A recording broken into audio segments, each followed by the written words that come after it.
Nous arrivons au temple de Karnak en Égypte, et ce temple est le temple le plus grand du monde jamais réalisé. Cela tient au fait qu'il est constitué d'une multitude de petits temples qui s'étendent sur une aire de 100 hectares à peu près. Et ce complexe religieux ou aire consacrée est dédié à la triade thébaine, c'est-à-dire aux trois dieux païens Amon, Mout et Khonsu, que l'on peut voir un peu partout. Cette triade était très commune dans l'Antiquité. Or, dans ces derniers temps, beaucoup ont accusé les chrétiens d'avoir repris leur trinité des triades païennes qui étaient nombreuses dans l'Antiquité.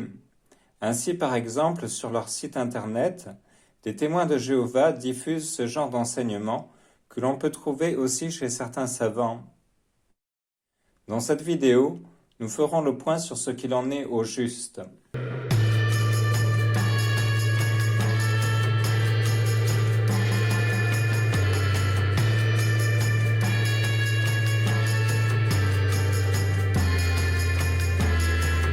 Dans l'Antiquité, les païens avaient l'habitude de regrouper leurs divinités par lot. Ainsi, nous avons des groupes de 8 dieux ou ogdoades, par exemple l'ogdoade d'Hermopolis. Nous avons des groupes de 9 dieux, encore appelés Énéades. Au temple de Philae, en Égypte, nous pouvons voir des sortes de tétrades, c'est-à-dire des groupes de 4 dieux.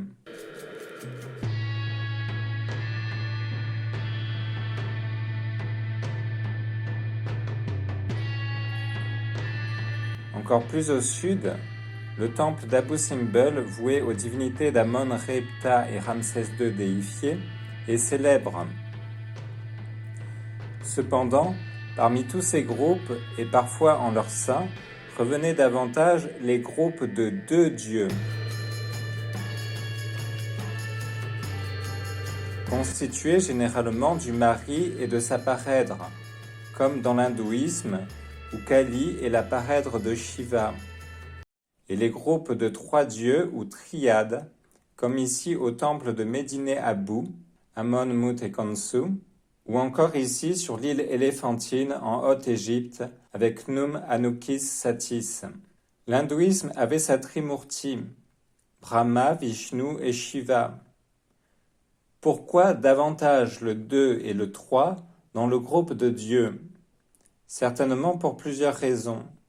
Première raison. D'abord, le 2 et le 3 étant un chiffre plus petit, revenaient naturellement plus souvent, car ils pouvaient être inclus dans un chiffre plus grand.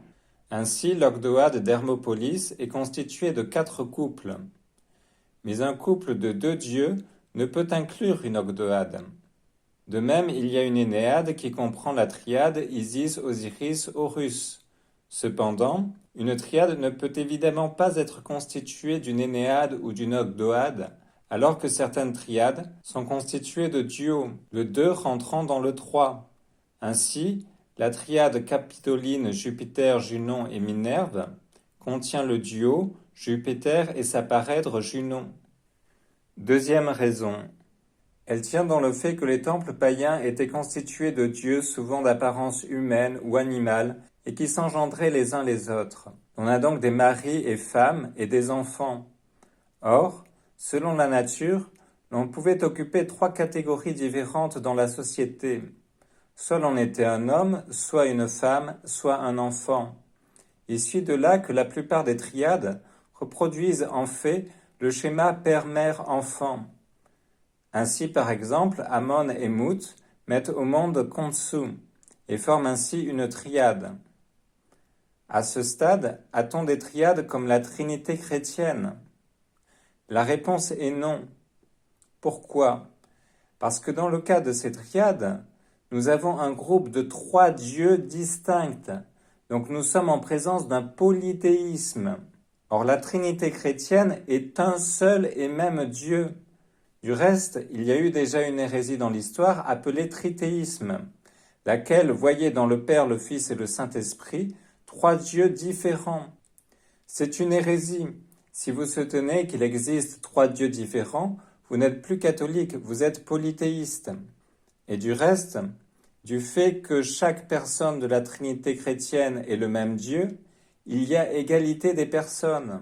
alors que du fait que chaque personne de la triade est un dieu différent, il n'y a généralement pas égalité de personnes au sein des triades. Là, je me trouve au temple de Karnak, et en son sein se trouve un temple consacré à la triade de Thèbes. Comme vous pouvez le voir, les portiques ne sont pas égaux. Cela venait du fait que le père occupait une place plus importante que l'épouse ou l'enfant. Objection. Si pour le commun des Égyptiens la triade était un groupe de 3 dieux distincts, pour les sages d'Égypte, la triade n'était en fait qu'un même dieu. Réponse. Alors cela aurait été vrai pour les sages d'Égypte comme les prêtres, en certaines périodes, selon certains égyptologues, mais n'était pas propre aux triades. C'est tous leurs centaines de dieux, tout leur panthéon, qui était un même dieu. Selon cette thèse, pour les sages, tous les dieux égyptiens ne sont en fait que des manifestations différentes du même Dieu en une seule personne, à supposer qu'il ne soit pas impersonnel.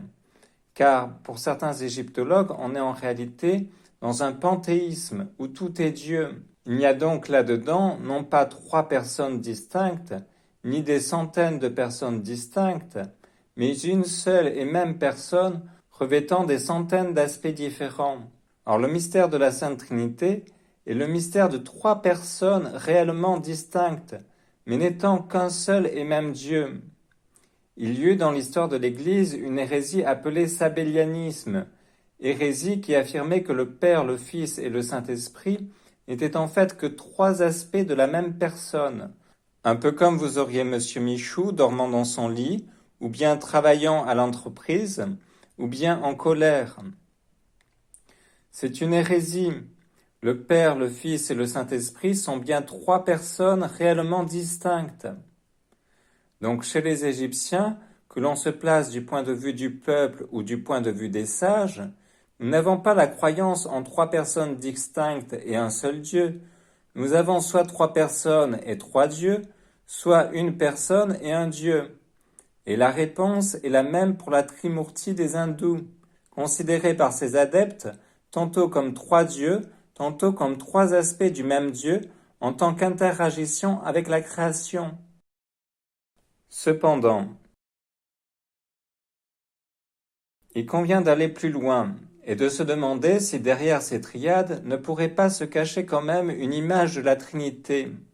Alors ce qu'il faut savoir, c'est que l'homme a été créé à l'image de Dieu. J'ai déjà eu l'occasion d'expliquer qu'il a été créé à son image, non seulement parce qu'il a une âme qui, comme Dieu, est esprit, mais aussi parce que l'homme, la femme et l'enfant sont 3 personnes en une seule chair, comme Dieu est 3 personnes en un seul esprit. Ce qui n'est pas le cas de l'ange, par exemple. L'ange n'est pas 3 personnes, il n'y a pas de groupe de 3 personnes comme cela qui partagent la même nature. Nous avons 3 personnes et une seule nature. Même si certes, en Dieu, eh bien, ces 3 personnes font une seule substance, ce qui n'est pas notre cas. Il suit de là que les Égyptiens, en divinisant la famille, ont divinisé ce qui était à l'image de Dieu. Est-ce fortuit ou est-ce parce que les Égyptiens avaient connaissance de la révélation primitive que l'homme avait été fait à l'image de Dieu? Le tenait-il de la révélation primordiale faite à Adam ou sont-ils tombés par hasard dessus? Aurait-il déformé en polythéisme la croyance confuse que les Juifs érudits avaient en la Trinité? Aujourd'hui, nous n'avons, il me semble, pas assez d'éléments pour répondre à cette question. Alors, notons également que nous avons eu l'occasion de souligner dans notre vidéo sur le paradis terrestre cette ressemblance entre l'image de Dieu et la nature humaine quant au corps et à l'engendrement des personnes. C'est la fin de cette vidéo, j'espère qu'elle vous a plu. Merci à ceux qui laisseront un pouce bleu et à ceux qui s'abonnent.